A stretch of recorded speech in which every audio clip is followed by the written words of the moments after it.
Imagine waking up one morning to the news that the U.S. economy has crashed. What would that mean for you and your family? This question is no longer a distant, hypothetical scenario. Recent events have brought this fear to the forefront of many minds. Let's break down what this could mean and how we can prepare for such an eventuality. Over the past few months, we've seen the BRICS nations Brazil, Russia, India, China, and South Africa making headlines with significant developments. Formed in 2009 to promote economic cooperation among emerging markets, BRICS has expanded its influence by welcoming new members like Saudi Arabia.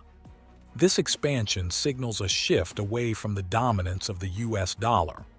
Countries are actively exploring alternatives for international trade, moving away from a system that has long been centered around the dollar. In June 2024, the 50-year petrodollar agreement between Saudi Arabia and the U.S. expired. This agreement, established in 1974, required Saudi oil to be traded exclusively in dollars, reinforcing the dollar's global reserve currency status. Now, Saudi Arabia is considering trading oil in other currencies such as the Chinese yuan, euro, and Japanese yen. This move aligns with Saudi Arabia's new role in BRICS and indicates a significant shift in global economic power.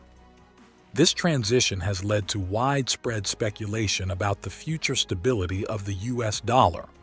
The potential decline of the dollar as the world's reserve currency raises concerns about its impact on the global economy. This, combined with recent turmoil in the U.S. banking sector, has many people on edge. Major banks like Silicon Valley Bank, Signature Bank, and First Republic Bank have faced severe financial challenges, including bankruptcies and liquidity crises. These are among the largest bank failures in U.S. history, and experts warn that more could follow. Such developments have created a climate of uncertainty and anxiety. The internet is flooded with discussions and predictions about the U.S. economy's potential troubles. Headlines are filled with dire warnings about the weakening dollar and an unstable economy, causing many to fear for their jobs, savings, and financial futures.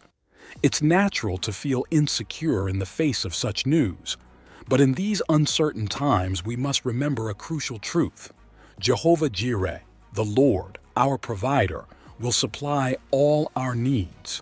Philippians 4 verse 19 tells us, "My God shall supply all your needs according to his riches in glory in Christ Jesus." This promise emphasizes that God will meet our needs, not necessarily our wants. Our needs are essential for living and fulfilling God's purpose for our lives, whereas our wants are often driven by desires that may not align with what is truly beneficial for us. Society teaches us to place our trust in institutions, our abilities, and our wealth. We are bombarded with messages that financial success equates to personal security. This mindset can lead us to a false sense of security, making us believe that hard work and financial planning can shield us from any crisis. But life is unpredictable. Economic downturns, natural disasters, health crises, and other unforeseen events can disrupt even the best-laid plans. Life is not fair, and it is full of unexpected challenges. Some people are born into privilege, while others face hardships. It's a harsh reality that I came to understand as an adult. Trusting in anything other than God's provision is foolish. The Bible reminds us that God is our ultimate provider. He cares for the sparrows and feeds them. How much more will He care for us, His children? Trusting in God's provision means shifting our focus from our limitations to His limitless resources. Our jobs, bank accounts, and investments are tools that God can use to bless us, but they are not the source of our security. Jehovah Jireh is our true provider. By placing our faith in Him, we acknowledge His control over our lives and find peace in His promises. This doesn't mean we won't face challenges. Even during economic downturns, God is with us, guiding and providing for us in ways we might not expect. Sometimes, His provision comes through new opportunities to learn and grow, developing new skills, or receiving help from others. At other times, it might come through unexpected financial blessings or a renewed sense of contentment with what we have. Trusting God requires letting go of our desire for control and surrendering our fears to Him. Being grateful for what we have and recognizing how God has already provided for us is essential.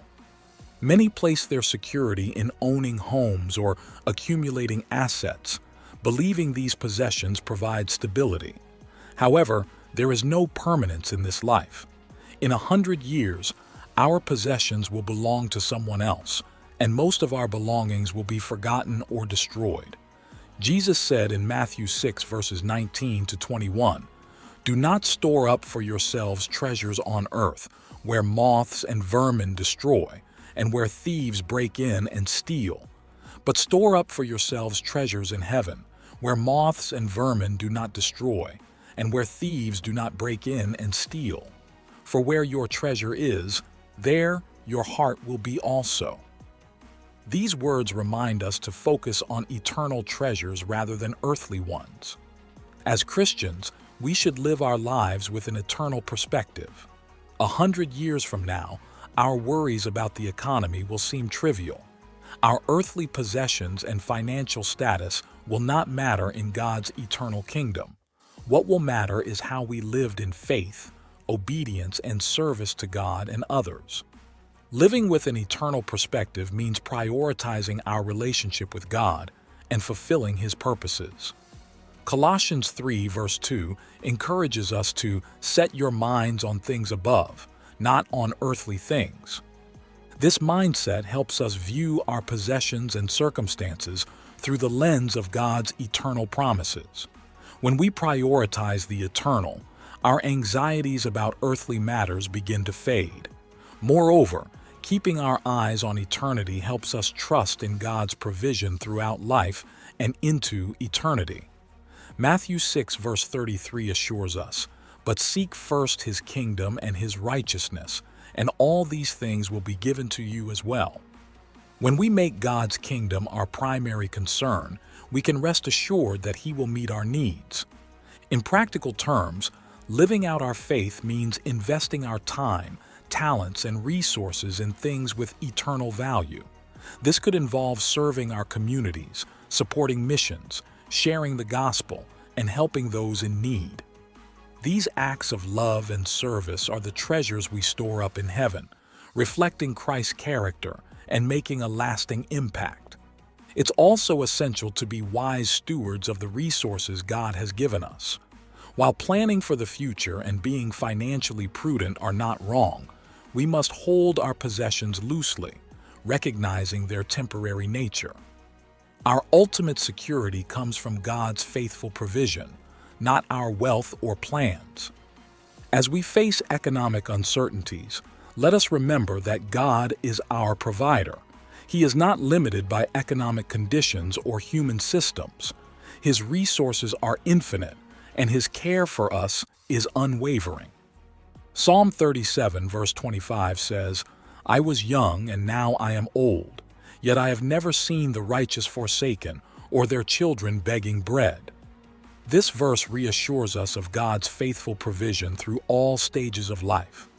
Trusting in God's provision frees us from fear and anxiety about financial concerns. Philippians 4 verses 6 to 7 instructs us, "Do not be anxious about anything, but in every situation by prayer and petition, with thanksgiving, present your requests to God. And the peace of God, which transcends all understanding, will guard your hearts and your minds in Christ Jesus." When we bring our concerns to God in prayer, He replaces our anxiety with His peace, guarding our hearts and minds.